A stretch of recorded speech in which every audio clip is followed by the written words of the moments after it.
തദ്ദേശീയമായ തർക്കങ്ങൾ പലയിടത്തും ഉണ്ടാകും.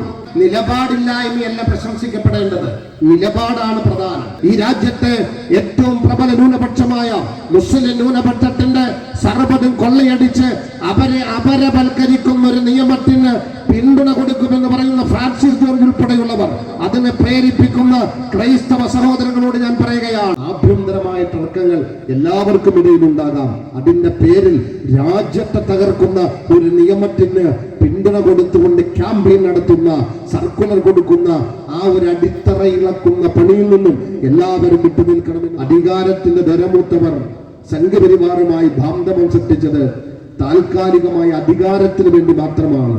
അതല്ലാതെ മതനിരപേക്ഷപരമായ ഒരു നിലപാട് സ്വീകരിക്കാൻ അവർക്ക് താല്പര്യമില്ല എന്നതിന്റെ സാക്ഷ്യപ്പെടുത്തൽ കൂടിയാണ്. ആരാന്റെ പിന്നാലെ പോയി അവരൊക്കെയോ നമ്മളെ നോക്കുമെന്ന ആ ഒരു ധാരണ തിരുത്തണമെന്ന ഒരു സന്ദേശം കൂടി ഈ ബില്ല് നമുക്ക് നൽകുന്നുണ്ട് എന്ന് സാന്ദർഭികമായി ഞാൻ ഓർമ്മപ്പെടുത്തുകയാണ്.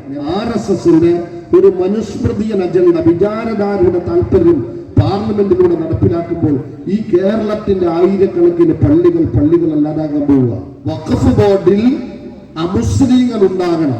RSS സർക്കാർ പറയുക. ആരാ പറയുന്നത്? സെൻട്രൽ ക്യാബിനറ്റിൽ ഒരു മുസ്ലിം പേരുകാരന് പോലും ഇടം കൊടുക്കാത്ത ഒരു സർക്കാരാ പറയുന്നത്.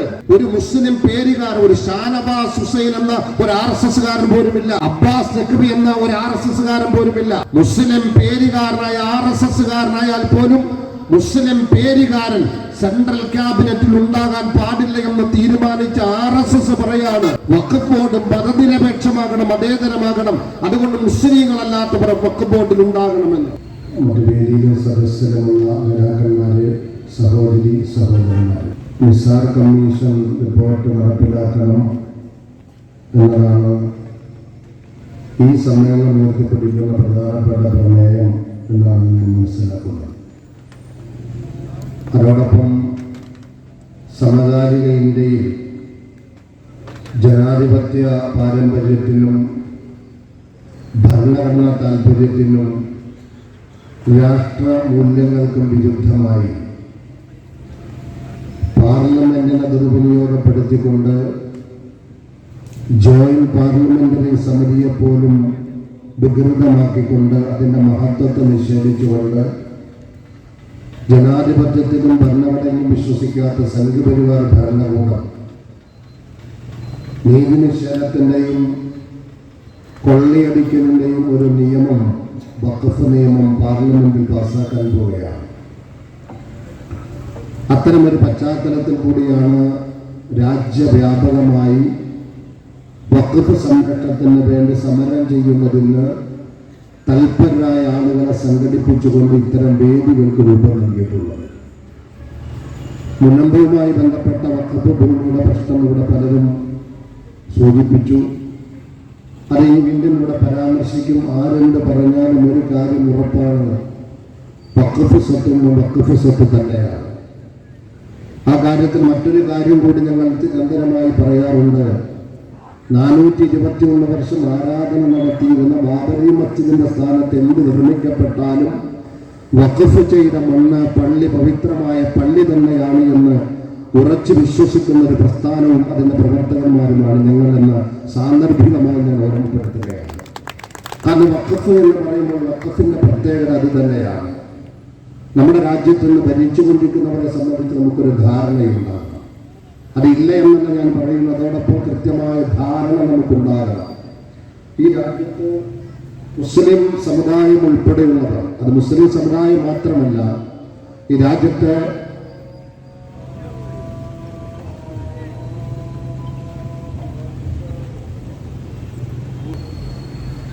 നമ്മുടെ രാജ്യത്തിന്റെ പാർലമെന്റ് ഒരു നിയമം നിർമ്മിക്കുമ്പോൾ ജനാധിപത്യ സംവിധാനത്തിൽ പാർലമെന്റ് വളരെ പ്രാധാന്യമുണ്ട് എന്ന് നമുക്ക് നിഷേധിക്കാൻ കഴിയില്ല. നമ്മുടെ സർവ്വ പ്രാതിനിധ്യവും ഉൾക്കൊള്ളുന്ന ഒരു സംവിധാനമാകണം ജനാധിപത്യ രാജ്യത്തിന്റെ പാർലമെന്റ്. ഇന്ത്യയെ സംബന്ധിച്ചിടത്തോളം രാജ്യത്തിന് നിയമം നിർമ്മിക്കാനുള്ള പരമാധികാരം പാർലമെന്റിനാണ്. അത്തരം നിയമനിർമ്മാണങ്ങൾ രാജ്യത്തിന്റെ വികാരത്തെയും പൊതുജന താല്പര്യത്തെയും ഭരണഘടനാ മൂല്യങ്ങളെയും പൗരാവകാശങ്ങളെയും മാനുഷിക മൂല്യങ്ങളെയും പരിഗണിച്ചുകൊണ്ടുള്ളതാകണം. അത്തരം നിയമങ്ങൾക്കാണ് പാർലമെന്റ് കാർമ്മികത്വം വഹിക്കേണ്ടത്. അത്തരമൊരു സാഹചര്യത്തിൽ അങ്ങനെ നിയമം നിർമ്മിക്കേണ്ട പാർലമെന്റിൽ വംശഹത്യ സമീപനം വെച്ച് പുലർത്തുന്നു. ഇവിടെ പ്രശ്നം RSS ആണ് നിയമം കൊണ്ടുവരുന്നത് എന്നതാണ്. ആ നിയമത്തിന്റെ അപകടത്തെയാണ് നാം തിരിച്ചറിയുന്നത്. ഒറ്റ വാക്കിൽ പറഞ്ഞാൽ ഈ രാജ്യത്തിന്റെ കോഴികൾക്ക് വേണ്ടി കുറുക്കൻ ഒരുക്കുന്ന കവചം പോലെ മാത്രമാണ് ഇന്ന് സംഘപരിവാർ ഗവൺമെന്റ് കൊണ്ടുവരുന്ന വഖഫ് നിയമം എന്ന കാര്യത്തിൽ നമുക്ക് കൃത്യമായ ധാരണയുണ്ടാകും. പ്രഖ്യാപിതമായ സമീപനം ഇന്ത്യ ഭരിക്കുന്നവർക്കുണ്ട്. പലപ്പോഴും അത് നാം നിരന്തരമായി ചർച്ച ചെയ്യുന്ന കാര്യമാണ്. ഈ രാജ്യത്ത് മുസ്ലിങ്ങളും ക്രൈസ്തവരും കമ്മ്യൂണിസ്റ്റുകളും ഉൾപ്പെടെയുള്ള അഥവാ പുരോഗമന ചിന്തയോ അല്ലെങ്കിൽ മതവൈവിധ്യങ്ങളോ ഇല്ലാത്തൊരു ഇന്ത്യ എന്ന ലക്ഷ്യത്തോടെ പ്രവർത്തിക്കുന്ന ആര്യ ബ്രാഹ്മണത്തിന്റെ പ്രത്യയശാസ്ത്രം നടപ്പിലാക്കുന്ന ലോകത്തെ ഏറ്റവും ഭീകരമായൊരു സംവിധാനമാണ് ഇന്ത്യ ഭരിച്ചുകൊണ്ടിരിക്കുന്നത്. നമ്മുടെ കപട നാട്യങ്ങൾക്കൊന്നും അതിന് മറപിടിക്കാൻ സാധ്യമല്ല. സംഘപരിവാറിനെ പ്രശംസിക്കുന്നത് കൊണ്ട് മാത്രം ഒരിക്കലും ഒരു വേട്ടക്കാരൻ നിരപരാധിയാകുന്നില്ല. വളരെ കൃത്യമായി നമുക്കൊരു ധാരണയുണ്ടാകണം. ഇത് കാലങ്ങളായി പറഞ്ഞുകൊണ്ടിരിക്കുന്നവരെന്ന് ഞാൻ ആവർത്തിച്ച് പറയുന്നു, അവരാണ് പാർലമെന്റിൽ നിയന്ത്രിച്ചു കൊണ്ടിരിക്കുന്നത്. ആത്യന്തികമായി ഈ രാജ്യത്തെ മുസ്ലിം സമുദായത്തിന്റെ ഉൾപ്പെടെയുള്ള ഉന്മൂലനമാണ് അവർ ലക്ഷ്യം കാണുന്നത്. കലാപത്തിലൂടെ കൊള്ളൊടുക്കിക്കൊണ്ടിരുന്നു, തർക്കങ്ങൾ ഉന്നയിച്ച് പള്ളികൾ പിടിച്ചടക്കിക്കൊണ്ടിരുന്നു. ഇന്ന് ഞാൻ ആവർത്തിച്ച് പറയുന്നു, മതപരമായി തകർക്കുക, സാമൂഹ്യമായി തകർക്കുക, സാംസ്കാരികമായി തകർക്കുക, സാമ്പത്തികമായി തകർക്കുക, ശാരീരികമായി ഉന്മൂലനം ചെയ്യുക എന്ന എഴുതി വച്ച നിയമത്തിന് വിധേയമായി പ്രവർത്തിക്കുന്ന ഒരു ഭീകര പ്രസ്ഥാനം ജനാധിപത്യത്തിന്റെ പഴുതിലൂടെ ഇന്ത്യ ഭരിക്കുന്നുവെന്നതുകൊണ്ട് അതിന് മാന്യത പകർന്നു കൊടുക്കാൻ ജനാധിപത്യ ബോധമുള്ളവർക്ക്, മനുഷ്യത്വമുള്ളവർക്ക്, ദേശസ്നേഹികൾക്ക് സാധ്യമല്ല എന്ന ഒരു തിരിച്ചറിവെങ്കിലും നമുക്ക് ഓരോരുത്തർക്കും ഉണ്ടാകേണ്ടതുണ്ട്. അവരാണ് ഈ നിയമം കൊണ്ടുവരുന്നത്. കലാപങ്ങളിലൂടെ കൊന്നൊടുക്കൽ ഇന്ന് ലോകത്തിന്റെ മുന്നിൽ ഒരു പ്രശ്നമാകുമെന്ന് ബോധ്യം വന്നപ്പോൾ, കാരണം ലോകത്തെ നിഷേധിച്ചുകൊണ്ട് ലോകം നവനാശസത്തിലേക്ക് ചുവടുവെക്കുന്നു എന്നൊരു യാഥാർത്ഥ്യമാണ്. അപ്പോഴും ലോകത്തെ നിഷേധിച്ചുകൊണ്ട് ലോകരാഷ്ട്രങ്ങളുടെ മുന്നിൽ മുഖംമൂടി മാറ്റാതെ പ്രവർത്തിക്കാൻ സാധ്യമല്ല എന്നതുകൊണ്ട് ഒരു പുതിയ മുഖംമൂടി ഭരണകൂടം ഫാസിസം അണിഞ്ഞുകൊണ്ടിരിക്കുകയാണ്. പാർലമെന്റിലൂടെ ഉന്മൂലനം ചെയ്യുക എന്നതാണ്. ഈ സർക്കാർ കൊണ്ടുവന്ന ഒരുപാട് നിയമങ്ങൾക്ക് ബോധ്യമുണ്ട്. മുത്തലാഖ് നിയമം ഉൾപ്പെടെ ഞാൻ അതിന്റെ വിശദാംശങ്ങളിലേക്ക് പോകുന്നില്ല. ഈ രാജ്യത്തിന്റെ ബ്രാഹ്മണ്യ ന്യൂനപക്ഷമല്ലാത്ത മുഴുവൻ ആളുകളുടെയും സർവ്വതകലങ്ങളെയും തകർക്കുന്ന നിയമങ്ങളാണ് നിർമ്മിച്ചുകൊണ്ടിരിക്കുന്നത്. അതിൽ മുസ്ലിം ഒരു പൊതുശത്രുവായി അവതരിപ്പിച്ചുകൊണ്ട് അതിന്റെ ഉന്മൂലനത്തിന് ആക്കം കൂട്ടുന്ന നടപടിക്രമങ്ങളുമായി മുന്നോട്ട് പോകുന്നുവെന്നതാണ്. അവിടെയാണ് ഈ വഖഫ് നിയമത്തെയും കാണേണ്ടത്. ആയിരക്കണക്കിന് പള്ളികൾക്കെതിരെ തർക്കമുന്നയിച്ചുകൊണ്ടിരിക്കുമ്പോൾ തർക്കമുന്നയിക്കാതെ പാർലമെന്റ് കൊണ്ടുവന്ന നിയമമനുസരിച്ച് 10,000-കണക്കിന് പള്ളികൾ പിടിച്ചടക്കാൻ അവസരമൊരുക്കുന്ന ഒരു നിയമമാണ് പാർലമെന്റിൽ കൊണ്ടുവന്നുകൊണ്ടിരിക്കുന്നത്. ഞാൻ പറയുന്നു, NRC-യേക്കാൾ CAA-യേക്കാൾ ഭീകരമായ ഒരു നിയമമാണ് പാർലമെന്റ് ചുട്ടെടുത്തുകൊണ്ടിരിക്കുന്നത്. പലരും പറഞ്ഞു ഇത് നടപ്പിലാവൂല. എന്താ കാരണം പറഞ്ഞത്? NDA മുന്നണിയില് ചന്ദ്രബാബു നായിഡു ഉണ്ട്, അതോടൊപ്പം തന്നെ അങ്ങനെ ചിലരെല്ലാം ഉള്ളത് കൊണ്ട് ഇതൊന്നും പാസ്സാകാൻ പോകുന്നില്ല എന്ന് നമ്മൾ മനസ്സിലാക്കേണ്ടത്. അധികാരത്തിന്റെ ധരമൂത്തവർ സംഘപരിവാറുമായി ബാന്ധവം സൃഷ്ടിച്ചത് താൽക്കാലികമായ അധികാരത്തിന് വേണ്ടി മാത്രമാണ്. അതല്ലാതെ മതനിരപേക്ഷപരമായ ഒരു നിലപാട് സ്വീകരിക്കാൻ അവർക്ക് താല്പര്യമില്ല എന്നതിന്റെ സാക്ഷ്യപ്പെടുത്തൽ കൂടിയാണ്. ആരാന്റെ പിന്നാലെ പോയി അവരൊക്കെയോ നമ്മെ നോക്കുമെന്ന ആ ഒരു ധാരണ തിരുത്തണമെന്ന ഒരു സന്ദേശം കൂടി ഈ ബില്ല് നമുക്ക് നൽകുന്നുണ്ട് എന്ന് സാന്ദർഭികമായി ഞാൻ ഓർമ്മപ്പെടുത്തുകയാണ്. ഞാൻ പറഞ്ഞത്, ഗുരുതരമായ ഒരു ബില്ല് പാർലമെന്റ് ചുട്ടെടുക്കുന്നു നിയമത്തിലൂടെ. നമ്മൾ എന്താ വിചാരിച്ചത്? കേരളത്തിന് മാത്രം കണക്ക് പരിശോധിക്കണം. നിസാർ കമ്മീഷൻ ഇവിടെ ചർച്ച ചെയ്യുന്നുണ്ട്. നിസാർ കമ്മീഷൻ നിശ്ചയിച്ചത് PS അച്യുതാനന്ദന്റെ ഗവൺമെന്റാണ് 2006 നിശ്ചയിച്ചത്. VS അച്യുതാനന്ദൻ ഗവൺമെന്റ് നിശ്ചയിച്ച നിസാർ കമ്മീഷൻ അതിൽ രാഷ്ട്രീയമുണ്ടായിരുന്നു. പക്ഷെ കണ്ടെത്തി 1000 കോടിയിലധികം രൂപയുടെ വഖഫ് സ്വത്ത് കേരളത്തിൽ അന്യാധീനപ്പെട്ടിട്ടുണ്ട്. അത് കൈയടക്കി വെച്ചതിൽ ആരൊക്കെയാണ് എന്നതിലേക്ക് ഞാൻ പോകുന്നില്ല. നിസാർ കമ്മീഷന്റെ കണ്ടെത്തലുകളുടെ തുടർ നടപടികൾ എന്തുണ്ടായി എന്നതിനെ സംബന്ധിച്ച് ഗവൺമെന്റാണ് പറയുന്നത്. ഇങ്ങനെ ഒരുപാട് കമ്മീഷനുകളെ നാട്ടിൽ നിശ്ചയിച്ചു കൊണ്ടിരിക്കുമ്പോഴും ഒരു കാര്യം നാം തിരിച്ചറിയേണ്ടത്, ഇനി പാർലമെന്റിൽ അവതരിപ്പിക്കാൻ പോകുന്ന ബില്ല് അത് അവതരിപ്പിക്കുമെന്നതിൽ തർക്കമില്ല. അത് പാസ്സാകും എന്നതിന് നമുക്ക് തർക്കമുണ്ടാകേണ്ടതില്ല. അങ്ങനെ സംഘപരിവാറിന്റെ RSSന്റെ ഒരു മനുസ്മൃതിയൻ അജണ്ട, വിചാരധാരയുടെ താല്പര്യം പാർലമെന്റിലൂടെ നടപ്പിലാക്കുമ്പോൾ ഈ കേരളത്തിന്റെ ആയിരക്കണക്കിന് പള്ളികൾ അല്ലാതാകാൻ പോവുക. നമ്മളെ മനസ്സിലാക്കണം. കാരണം നിലവിൽ നമുക്കറിയാം, ഒരു വഖഫ് സ്വത്തിനെ സംബന്ധിച്ച് രേഖ ഉണ്ടാകണം, അത് വഖഫ് സ്വത്താണ്. അല്ലെങ്കിൽ എന്താണ്, വാക്കാൽ അത് വഖഫ് ചെയ്തിട്ടുണ്ട്, ഇതെന്റെ പിതാവ് വഖഫ് ചെയ്തതാണ്, അല്ലെങ്കിൽ ഞാൻ വഖഫ് ചെയ്തതാണ്, അല്ലെങ്കിൽ പാരമ്പര്യമായി ഞങ്ങളുടെ പൂർവ്വപിതാക്കന്മാർ വഖഫ് ചെയ്ത സ്വത്താണ്, വഖഫ് സ്വത്താണ്, അത് വഖഫ് സ്വത്താണ്. ഇന്ന് കേരളത്തിലെ യതീംഖാനകൾ അങ്ങനത്തെ സ്വത്തുകളിലാണ് നിൽക്കുന്നത്. അറബി കോളേജുകളും മദ്രസകളും പള്ളികളും അങ്ങനെയാണ്. പോകട്ടെ, മയ്യത്തടക്കുന്ന മുസ്ലിം ശ്മശാനം പോലും പിടിച്ചടക്കാൻ അവസരം നൽകുന്ന എന്ന് പറഞ്ഞാൽ RSS പറയുന്ന ഹിന്ദുത്വ രാഷ്ട്രത്തിന്റെ, മനുസ്മൃതിയൻ രാഷ്ട്രത്തിന്റെ ഏകീകൃത സിവിൽ കോഡ് എന്ന താല്പര്യത്തിലേക്ക് ഈ രാജ്യത്തെ എത്തിക്കുമ്പോൾ മുസ്ലിങ്ങൾക്ക് മയ്യത്തടക്കാൻ ഒരു ശ്മശാനം പോലും ഉണ്ടാകരുത് എന്ന അജണ്ട ഈ ബില്ലിലുണ്ട്.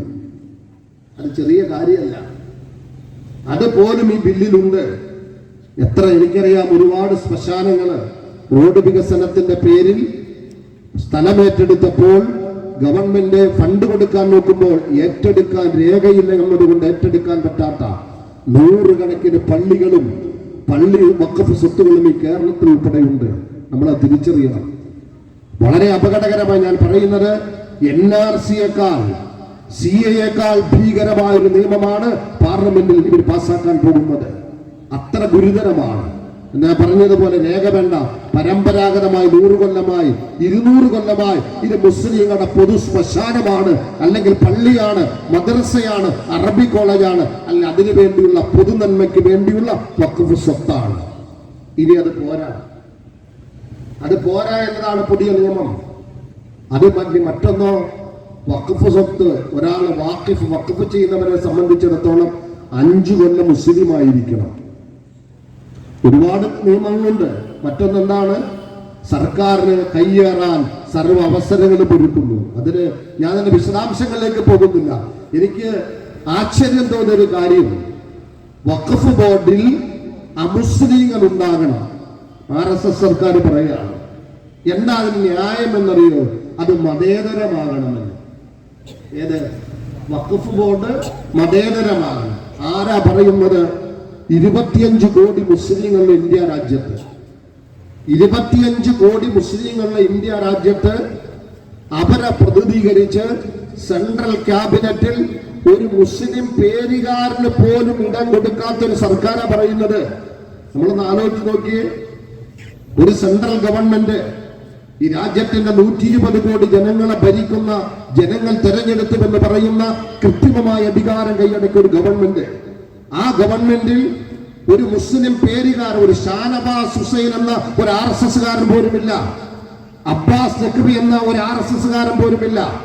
മുസ്ലിം പേരുകാരനായ RSSകാരനായാൽ പോലും മുസ്ലിം പേരുകാരൻ സെൻട്രൽ ക്യാബിനറ്റിൽ ഉണ്ടാകാൻ പാടില്ല എന്ന് തീരുമാനിച്ച RSS പറയാണ്, വഖഫ് ബോർഡ് മതനിരപേക്ഷമാകണം, മതേതരമാകണം, അതുകൊണ്ട് മുസ്ലിങ്ങളല്ലാത്തവർ വഖഫ് ബോർഡിൽ ഉണ്ടാകണമെന്ന്.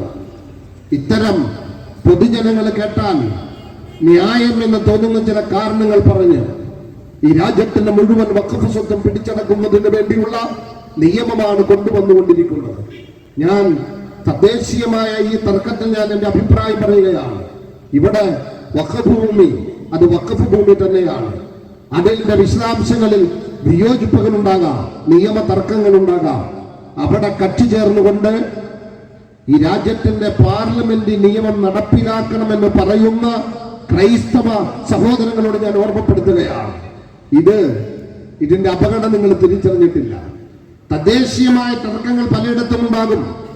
അത് ക്രിസ്ത്യൻ സഭകൾ തമ്മിൽ തർക്കമുണ്ട്. പള്ളികൾ ഏറ്റെടുക്കണമെന്ന ഹൈക്കോടതി ഡിവിഷൻ ബെഞ്ചിന്റെ വിധി വരികയാണ്. 6 പള്ളി കളക്ടർമാർ ഏറ്റെടുക്കണം. എങ്ങനെയല്ലേ കളക്ടർമാർ ഏറ്റെടുക്കണം. സുപ്രീം കോടതി പോയി. കോടതി എന്താ പറഞ്ഞ്? അത് ഏറ്റെടുക്കാൻ പാടില്ല. എന്താ തർക്കം? എവിടെയാണ് തർക്കമില്ലാത്തത്? ആഭ്യന്തരമായ തർക്കങ്ങളുണ്ട്. ഒരു സമുദായത്തിനിടയിൽ തർക്കങ്ങളുണ്ട്. ക്രൈസ്തവ സമൂഹത്തിനിടയിൽ ഇത്തരം തർക്കങ്ങളുണ്ട്.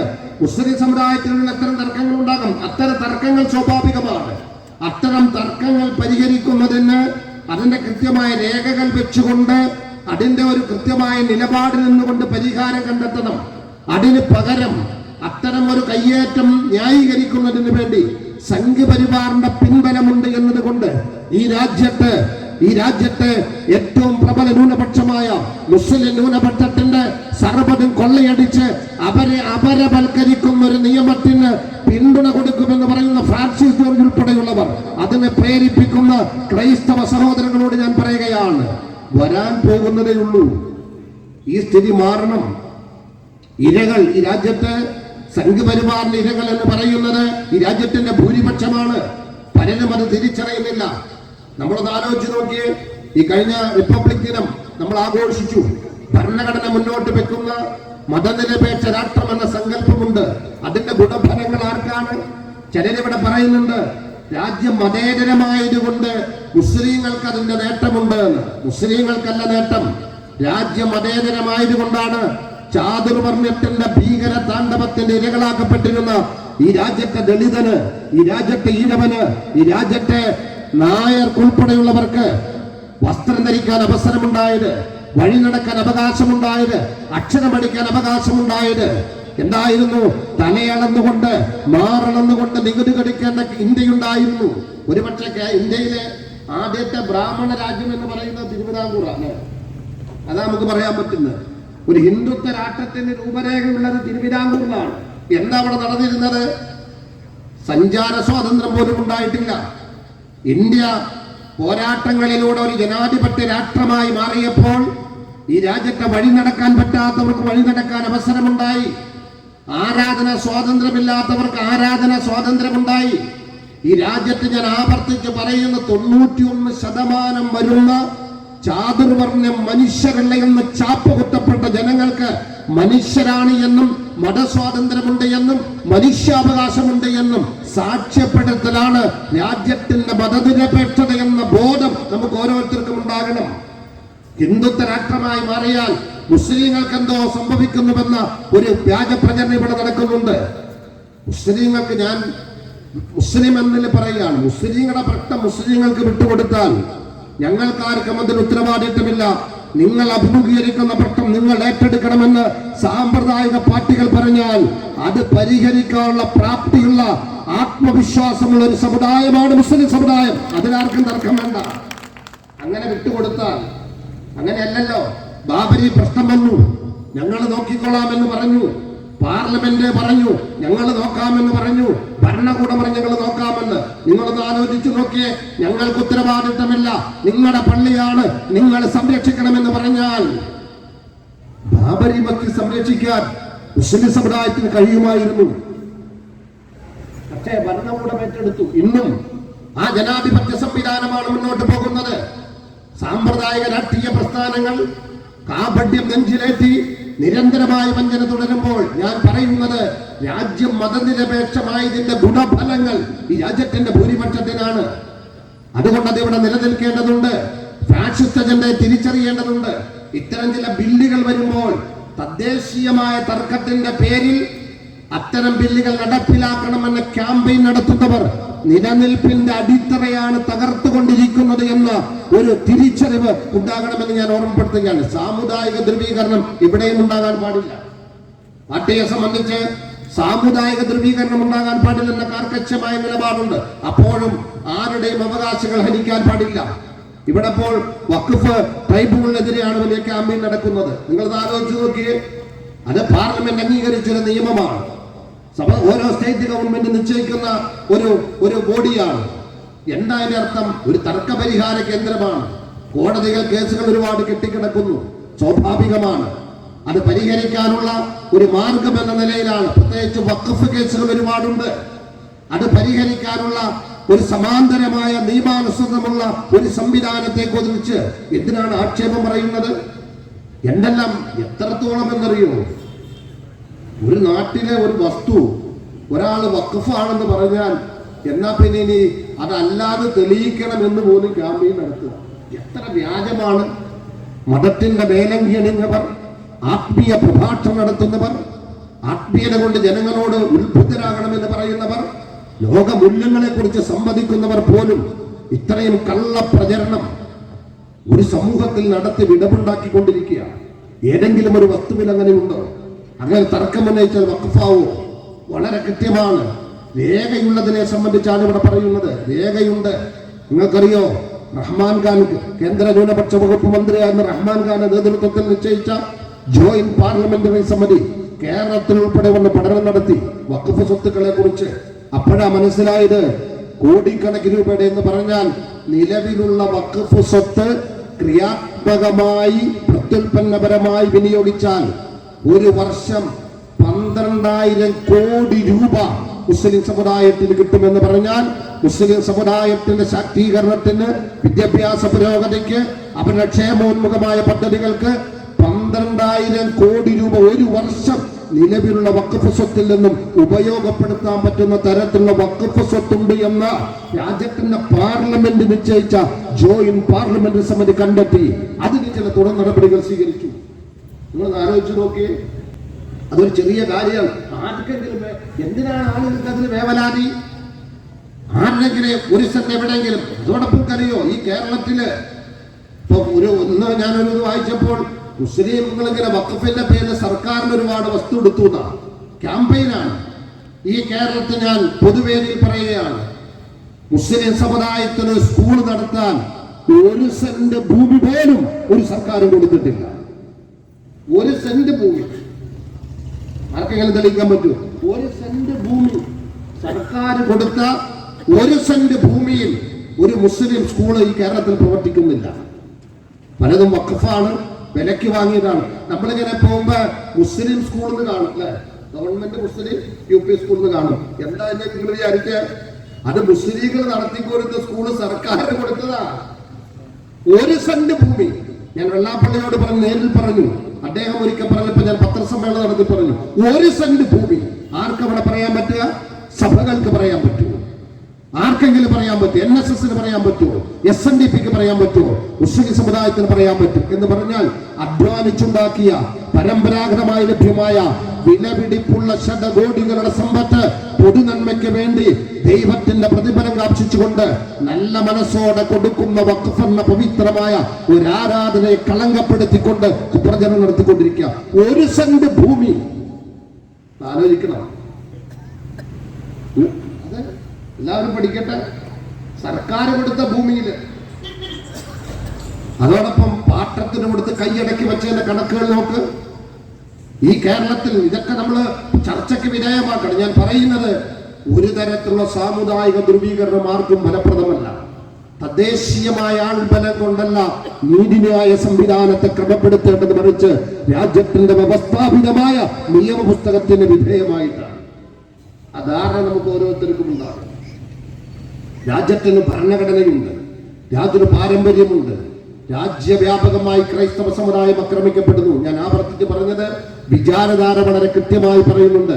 മുസ്ലിമും ക്രിസ്ത്യാനിയും കമ്മ്യൂണിസ്റ്റുകാരും ഇല്ലാത്ത ഇന്ത്യ എന്ന്. അത് കൃത്യമായി പറയുമ്പോൾ മുസ്ലിം വംശഹത്യ കഴിഞ്ഞാൽ വേണ്ട മണിപ്പൂര് മറക്കാൻ പറ്റുമോ? എവരും നിശബ്ദമല്ലേ? അവരുടെ മനുഷ്യാവകാശ പ്രശ്നങ്ങളെ കുറിച്ച് പോലും കേരളത്തിൽ ക്യാമ്പയിൻ നടത്താൻ ഈ തെറ്റായ പ്രചരണം നടത്തുന്നവർക്ക് മനസ്സ് വന്നിട്ടുണ്ടോ? അതുകൊണ്ട് ഞാൻ ദീർഘമാക്കുന്നില്ല. നമ്മെ സംബന്ധിച്ച് വഖഫ് സ്വത്ത് അത് വഖഫ് സ്വത്ത് തന്നെയാണ്. അതിനെതിരെ ഇന്ന് ഒരു സെൻട്രൽ ലൈബ്രറിയുടെ ഉദ്യോഗസ്ഥൻ ചോദിച്ചു, നിയമം വന്നാൽ നിങ്ങൾ എന്ത് ചെയ്യുമെന്ന്. ഞാൻ പറഞ്ഞു, നിസ്കരിക്കേണ്ട നിയമം വന്നാൽ നിങ്ങൾ നിസ്കരിക്കും. ശരീഅത്ത് ഭരണഘടന അനുവദിക്കുന്ന പേശകളനുസരിച്ച് ജീവിക്കാൻ പറ്റൂല എന്ന് പറഞ്ഞാൽ ഞങ്ങൾ അതനുസരിച്ച് ജീവിക്കുക, ശരീഅത്ത് അനുസരിച്ച് ജീവിക്കും. ഈ രാജ്യം ക്രമപ്പെടുത്തിയത് അങ്ങനെയാണ്. 4.5 നൂറ്റാണ്ടിന്റെ പോരാട്ടം ജനാധിപത്യ ഇന്ത്യക്ക് വേണ്ടിയായിരുന്നു. ധീരോദാത്തമായ രക്തസാക്ഷിത്വം ജനാധിപത്യ ഇന്ത്യക്ക് വേണ്ടിയായിരുന്നു. ഭരണഘടനയ്ക്ക് വിധേയമായി ഇന്ത്യക്ക് വേണ്ടിയായിരുന്നു. ഭരണഘടന മുന്നോട്ട് വെക്കുന്ന മൂല്യങ്ങൾക്ക് വിധേയമായി ഈ രാജ്യത്തെ മുഴുവൻ ആളുകൾക്ക് ജീവിക്കാൻ പറ്റണം. അത് നഷ്ടപ്പെടുത്തിക്കൊണ്ട്, അതിന്റെ ക്രമം തെറ്റിച്ചുകൊണ്ട്, അതിനെ നീതി നിഷേധിച്ചുകൊണ്ട് പക്ഷപാതപരമായി വരേണ്യ സവർണ ന്യൂനപക്ഷത്തിന് വേണ്ടി രാഷ്ട്ര സംവിധാനങ്ങളെ ഏത് സംവിധാനം ഉപയോഗപ്പെടുത്തി തീർന്നെഴുതാൻ വേണ്ടി ശ്രമിച്ചാലും എന്റെ പ്രിയപ്പെട്ടവരോട് പറയാണ്, കപടനാട്യങ്ങൾ കൊണ്ട് നമുക്കൊന്നും നേടാൻ സാധ്യമല്ല. കറകളഞ്ഞ നിലപാടിലൂടെ അല്ലാതെ വിജയം ഭരിച്ച ഒരു ജനാധിപത്യ പോരാട്ടം ലോക ചരിത്രത്തിൽ ഉണ്ടായിട്ടില്ല. കപടനാട്യങ്ങളല്ല നമുക്ക് വേണ്ടത്. കളങ്കരഹിതമായ നിലപാട് വേണം. ഞങ്ങൾ ചെന്നിട്ട് ഇവിടെ ബഹുമാന്യനായ മഞ്ഞാലി ഉസ്താദ് പറഞ്ഞതുപോലെ ഇല്ല, നിങ്ങൾ ഈ വഖഫ് സ്വത്തം എടുത്തോ എന്ന് പറഞ്ഞാൽ അത് ഏത് കുടുംബക്കാരൻ പറഞ്ഞാലും അത് ഒരു തെറ്റായ സന്ദേശമാണ്. നമ്മൾ എന്താ പറയാ, ചോദിക്കണിക്കാൻ കൊടുക്കാം. ബാബരി പ്രശ്നം വന്നപ്പോൾ ബാബരി മസ്ജിദ് മറക്കാൻ കഴിയില്ല എന്ന് പൊതുബോധമുള്ള, ഭരണഘടനാ ബോധമുള്ള, മൗലിക അവകാശങ്ങളെ കുറിച്ച് ധാരണയുള്ള ആളുകൾ വിളിച്ചു പറഞ്ഞപ്പോൾ ഒരു പള്ളി വിട്ടുകൊടുക്കുന്ന ക്യാമ്പയിൻ നടത്തിയ, അതിന്റെ പേരിൽ ഞങ്ങളാണ് കേരളത്തിന്റെ സൗഹൃദത്തിന് കാവൽ നിന്നെന്ന് ബീപ്പ് പറഞ്ഞ ഒരുപാട് കുടുംബങ്ങൾ തറവാടുകൂടെ ഉണ്ട്. പിന്നെ ഇപ്പൊ എവിടെ എത്തി നിൽക്കുക? ഇപ്പൊ എത്ര പള്ളികളായി? ആരുണ്ടപ്പോ ചോദിക്കാൻ? അതുകൊണ്ട് ഞാൻ പറഞ്ഞത്, കപടനാട്യങ്ങളല്ല നമുക്ക് വേണ്ടത്. ജനാധിപത്യ ബോധമുള്ളവന്റെ ഒരു നിഷ്കളങ്കതയുണ്ടാകണം. ഞാൻ ഇന്ത്യൻ ഭരണഘടനയോടൊപ്പം നിൽക്കുന്നുവെന്ന് പറഞ്ഞാൽ ഭരണഘടന വിഭാവന ചെയ്യുന്ന താല്പര്യങ്ങൾ കാത്തുകൊള്ളാൻ എനിക്കും ബാധ്യതയുണ്ട്. അതിന് വിരുദ്ധമായ എന്ത് നിയമനിർമ്മാണം കയ്യൂക്കിന്റെ ശക്തികൾ പാർലമെന്റ് ദുർവിനിയോഗപ്പെടുത്തിക്കൊണ്ട് നടത്തിയാൽ അതിനോട് വിയോജിക്കാനുള്ള ഒരു മൗലികാവകാശം നമുക്കുണ്ട് എന്ന് ഞാൻ എന്റെ പ്രിയപ്പെട്ടവർ ഓർമ്മപ്പെടുത്തുക. പേടിച്ച് എത്ര കാലം ജീവിക്കാൻ പറ്റും? എല്ലാവരും പറഞ്ഞെന്താ, ജനാധിപത്യത്തിൽ ഭയപ്പാടില്ല. ജനാധിപത്യം അല്ലെങ്കിൽ പൗരാവകാശം, അതിനോട് ഭയപ്പാട് ചേർന്ന് നിൽക്കൂല. ഇവിടെ ആരും ആരെയും പേടിക്കേണ്ടതില്ല. സംഘപരിവാറിന്റെ ഭരിക്ക് നിന്നപ്പോൾ ജന്മഭൂമി ഉൾപ്പെടെയുള്ളവർ ട്രംപിന്റെ അധികാരം പോലും RSSന്റെ തീരുമാനമാണെന്ന് ക്യാമ്പയിൻ നടത്തിക്കൊണ്ടിരിക്കുകയാണ്. നാസി ജർമ്മനിക്ക് സമാനമായ നാസിസത്തിന്റെ തിരിച്ചുവരവ് ഇന്ത്യൻ ഫാക്ഷത്തിന്റെ പിൻബലത്തോടെ എന്ന് അഭിമാനത്തോടെ പറഞ്ഞുകൊണ്ടിരിക്കുമ്പോൾ ഇതൊന്നും പെട്ടെന്ന് തീരുന്ന സംഗതികളല്ല. ഇത് തുടർന്നുകൊണ്ടിരിക്കും. അതിന്റെ മുന്നിൽ കൂപ്പുകൈകളോടെ പകച്ചു നിൽക്കണോ, ഭരണഘടന ഉയർത്തിപ്പിടിച്ചുകൊണ്ട് കൃത്യമായി അതിനെ ചോദ്യം ചെയ്യണം എന്ന് തീരുമാനിക്കുന്നത് നമ്മൾ ഓരോരുത്തരുമാണ്. ഞാൻ വഖഫ് നിയമത്തിന്റെ വിശദാംശങ്ങളിലേക്ക് പോകാത്ത നമ്മുടെ നിലപാടാണ് പ്രധാനം. ആരെങ്കിലും ഇങ്ങനെ എന്തെങ്കിലും ചെന്നിങ്ങനെ പറയുമ്പോൾ സൗഹാർദ്ദത്തിന് വേണ്ടി എന്ന് പറഞ്ഞാൽ ആത്മാഭിമാനം പൗരാവകാശമാണ്. അവനവന്റെ സ്വത്തുവകൾ, അവരവരുടെ തറവാടിനെ കുറിച്ച് തർക്കമുന്നയിച്ചു നോക്കട്ടെ. മലപ്പുറം ജില്ലയിൽ ഏതെങ്കിലും ഒരു പ്രധാന കുടുംബത്തിന്റെ സമ്പത്തിനെതിരെ തർക്കമുന്നയിച്ചു നോക്കട്ടെ, അപ്പൊ അറിയാം അന്നേരം നിലപാടെന്താണെന്ന്. അപ്പൊ അതുകൊണ്ട് ഇത്തരം നിലപാടില്ലായ്മയല്ല പ്രശംസിക്കപ്പെടേണ്ടത്, നിലപാടാണ് പ്രധാനം. നിലപാടുള്ള പൗരന്മാരെ നമ്മൾ ശ്രദ്ധിക്കണം. നീ ഭയപ്പെടേണ്ട, ജനാധിപത്യ ഇന്ത്യയാണ്. ഭരണഘടന പൂർവികർ സൃഷ്ടിച്ചു തന്നതാണ്. ആ സാഹചര്യം രൂപപ്പെടുത്തിയത് പോരാട്ടങ്ങളിലൂടെയാണ് എന്ന് തലമുറയെ പഠിപ്പിക്കാൻ നമുക്ക് ബാധ്യതയുണ്ട് എന്ന് മാത്രം ഓർമ്മപ്പെടുത്തിക്കൊണ്ട്, വളരെ അപകടകരമായ വഖഫ് ബില്ല്, ആ വഖഫ് ബില്ല് ആര് കൊണ്ടുവന്നാലും അത് അംഗീകരിക്കില്ല എന്ന നിലപാടിനോടൊപ്പം ഈ രാജ്യത്തെ വഖഫ് സ്വത്ത് കൊള്ളയടിച്ച് ഈ രാജ്യത്തിന്റെ മതന്യൂനപക്ഷങ്ങളെ സാമ്പത്തികമായി, ശാരീരികമായി, സാംസ്കാരികമായി സർവ്വതലങ്ങളിലും തകർക്കാനും ഭരണപക്ഷത്തെ ഞാൻ ആവർത്തിക്കുന്നു, RSSകാരായ ഒരു മുസ്ലിം പേരുകാരനെ പോലും സാന്നിധ്യം കൊണ്ട് അവർ മതനിരപേക്ഷത പറയാത്തവർ വഖഫ് ബോർഡിൽ ഇത് വേണമെന്ന് പറയുന്നതിന്റെ കാപട്യം തിരിച്ചറിയാൻ നമുക്ക് കഴിയും. അത് കഴിയണം, അതിനെ ചോദ്യം ചെയ്യണം. ഭരണഘടനാ മൂല്യങ്ങൾ സംരക്ഷിക്കാൻ ഏതറ്റം വരെ പോകാൻ നമുക്ക് ബാധ്യതയുണ്ട്. അത് നമ്മുടെ ഉത്തരവാദിത്തമാണെന്ന് ഓർമ്മപ്പെടുത്തിക്കൊണ്ട് സൗഹൃദം വേണം, പക്ഷേ ആത്മാഭിമാനം പണയപ്പെടുത്തിക്കൊണ്ടല്ല. അത്തരം ഒരു പൊതുസ്വത്ത് അന്യന് കൈയടക്കാൻ അവസരം ഒരുക്കി കൊടുത്തിട്ട് അതിന് മുന്നിൽ നല്ല പിള്ള ചമയുന്ന രാഷ്ട്രീയ കാപട്യവും മതകാപട്യവും അത് ഒരു ജനാധിപത്യ സമൂഹത്തിന് ചേർന്നതല്ല എന്ന് മാത്രം ഓർമ്മപ്പെടുത്തിക്കൊണ്ട് ഞാൻ വീണ്ടും പറയുന്നു, ആഭ്യന്തരമായ തർക്കങ്ങൾ എല്ലാവർക്കും ഇടയിലുണ്ടാകാം. അതിന്റെ പേരിൽ രാജ്യത്തെ തകർക്കുന്ന ഒരു നിയമത്തിന് പിന്തുണ കൊടുത്തുകൊണ്ട് ക്യാമ്പയിൻ നടത്തുന്ന, സർക്കുലർ കൊടുക്കുന്ന ആ ഒരു അടിത്തറ ഇളക്കുന്ന പണിയിൽ നിന്നും എല്ലാവരും വിട്ടുനിൽക്കണമെന്ന് മാത്രം ഓർമ്മപ്പെടുത്തിക്കൊണ്ട് മുസ്ലിം സമുദായത്തെ അങ്ങ് തകർക്കാൻ ഇതൊക്കെ പറ്റുമെന്ന് ആർക്കെങ്കിലും തോന്നുന്നുവെങ്കിൽ 917 ബോൾഷെവിക് വിപ്ലവത്തിലൂടെ രൂപം കൊണ്ട സോവിയറ്റ് യൂണിയനിൽ ഇസ്ലാം തകർന്നിട്ടില്ല എന്ന് പറഞ്ഞാൽ, തകർക്കാൻ കഴിഞ്ഞിട്ടില്ല എന്ന് പറഞ്ഞാൽ, കാരാഗ്രഹത്തിൽ അടയ്ക്കപ്പെട്ടവർ, ഖുർആൻ നിരോധിക്കപ്പെട്ട നാട്, അവിടെയെല്ലാം ഇന്ന് ഓരോ റിപ്പബ്ലിക്കും നമുക്ക് ബോധ്യമുണ്ട്. ഞാൻ പറയുന്നത് അങ്ങനെ ആർക്കും അടക്കി നിർത്താൻ പറ്റുമെന്നല്ല, വിശ്വാസത്തിന്റെ വിശുദ്ധി, അതിന്റെ പ്രകാശം എന്നുകൂടി ഒരു വിശ്വാസം ഓർമ്മപ്പെടുത്തിക്കൊണ്ട് നമുക്ക് വിശ്വാസത്തിന് മൂല്യങ്ങൾ കാത്തു സൂക്ഷിച്ച് ഭരണഘടനാ മൂല്യങ്ങൾ ഉയർത്തിപ്പിടിച്ച് നിർഭയത്വത്തോടെ മുന്നോട്ട് പോകാം. ഈ ബില്ല് പാർലമെന്റ് കൊണ്ടുവന്നാലും അംഗീകരിക്കാൻ സാധ്യമല്ല. ഇത് കൊള്ളയടിക്കലാണ് എന്ന് ആ നിലപാട് ബോധ്യപ്പെടുത്തിക്കൊണ്ട് ഔപചാരികമായി ഇത് ഉദ്ഘാടനം ചെയ്തതായി പ്രഖ്യാപിച്ചുകൊണ്ട് ഞാൻ വാക്കുകൾ അവസാനിപ്പിക്കുന്നു. ജയ് ഹിന്ദ്, ജയ് സോഷ്യൽ ഡെമോക്രസി. അസ്സലാമു അലൈക്കും വറഹ്മത്തുള്ളാഹി.